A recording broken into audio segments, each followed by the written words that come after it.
Hi everyone, I'm Evie. This video is going to talk about the behavioral management technique. What are the techniques are effective for managing your class and what are the strategies for encouraging positive behavior and learning more effectively? First of all, let's talk about standard routine in your class. Our first technique. What does it mean, routine? It refers to a fixed way of doing things or a set sequence of activities that is regularly followed. For example, daily routine, morning routine, classroom routine. Class routine described as a set of activities, class flow as planned to follow. Routine is important. Why? And what makes us say that? First of all, it is structured and follow the order accordingly. A class routine helps organize the flow of activities throughout the whole lesson. It ensures that all necessary objectives are covered within a specific time frame. Secondly, routine provides students with a sense of predictability and stability, helping children in knowing what to expect and when, which can reduce anxiety and create a more comfortable learning environment. So the consistency is crucial for learning. Why? Because a routine ensures that students receive consistent instruction and practice. Then, routine often include behavioral expectation and rules.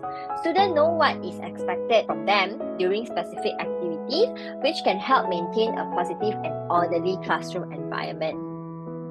Moving on, just now we have also mentioned about the classroom rules. It provides a guideline for children to follow in terms of their behavioral expectation and rules. Students know what is expected from them during class, which can help maintain a positive and orderly classroom environment. Besides, it is also promoting a safe environment, physical safety, emotional well-being, and to respect for others in the same environment. Again, giving clear expectation regarding their behavior, interaction, and conflict resolution, including turn-taking, sharing, and etc.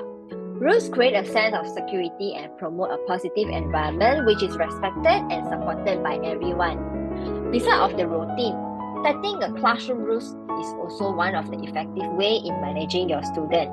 It gives a clear expectation regarding their behavior, interaction, and conflict resolution, including turn-taking, sharing, and etc.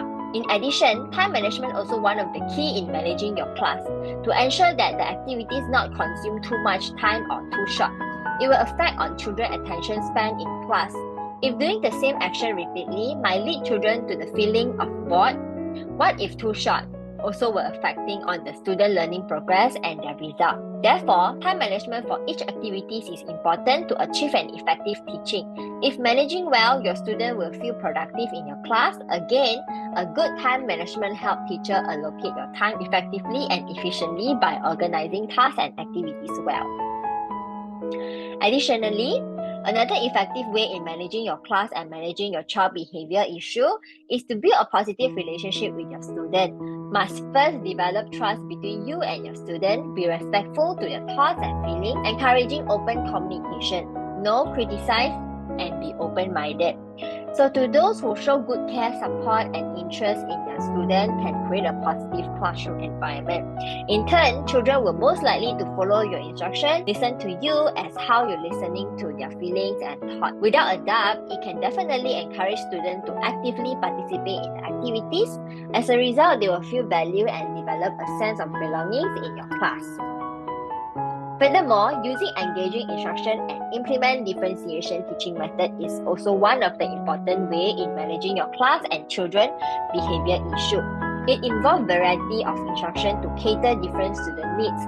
Differentiate instruction to accommodate students with different learning style, ability, and interest. How do we know what are the learning styles and methods to use and cater their needs? Now, learning style, basically we talk about three different types here: visual, auditory, and kinesthetic. Based on the word itself, we know that visual is what they see. They see to learn. Auditory means through hear they learn. And kinesthetic move to learn. So how are we going to adjust our instruction strategy to meet these three different learning styles and their needs? Here are some of the picture cards, or we call it as instruction cards, for you to implement in your classroom to cater those who will attract by visual, picture, colors in making them easily follow your instruction. Meanwhile, we also make sure that they understand your instruction without making any confusion to them or through demonstration. What about auditory learner? You can probably use a slightly louder voices with good manner, or explain your rules slowly, or incorporating with songs, it can work. And kinesthetic learner will be incorporating with more props, hands-on learning to encourage exploration and learn through experiment and gain their experiences. Alright, let's turn our attention to the B.F. Skinner theory. When talking about effective strategy in handling children behavior issue, B.F. Skinner theory is also one of the important part that we cannot miss it. He developing the theory of operant conditioning through a rat experiment, which used rewards and punishment to shape behavior. He also emphasized the importance of positive reinforcement in teaching and behavior modification. Let's talk more about the theory of operant conditioning. It is a learning method where behavior is influenced by consequences. Behavior that is reinforced, means rewarded, will more likely to be repeated, and behavior that is punished will happen less frequently. According to his theory, he used positive reinforcement to describe as a method where it provides a reward or desirable stimulus to increase the desired behavior being repeated. It aims to strengthen and encourage positive behavior which is promoted. It can be through verbal or non-verbal way, like verbal praising on their effort, non-verbal like giving high five, smiling face, satisfying face, and of course there are many more ways, including the treat, which is commonly used in the classroom. Basically is to give something that they like to reward their particular behavior. Now, after positive reinforcement, here is negative reinforcement. It is also a reward, but this is considered taking away something that they don't like to reward them, to encourage the behavior to happen again. Finally, come to the punishment. Of course, our punishment is not about physical punishment. It is not allowed. But positive punishment is the punishment that we're mentioning here is the opposite of reinforcement, designing to weaken the behavior rather than increase it. For example, giving something that they don't like can be any bad experiences, voice tone, facial expression as a punishment to stop the behavior to happen again. Of course, the experiences can be to swim more laps. Negative punishment is also one of the punishment, but this is to minus, to decrease the unwanted behavior. For example, taking away something that they don't like to decrease the unwanted behavior happen. It can be games, sharing times, or chit-chatting times, or time out. Now here, time out means taking away the child from your existing activities, the good time. When talking about time out, right, teacher need to handle it sensitively. In terms of the duration, not too long, about 2 to 3 minutes. And to take note that when you're using time out, you must make sure that your students love and enjoy your activities and they want to join you. Only your punishment will work, else it won't work successfully. Alright, so basically negative punishment is taking something away from what they like. The keyword here is they like. In short, plus R means giving something they like to reinforce the behavior.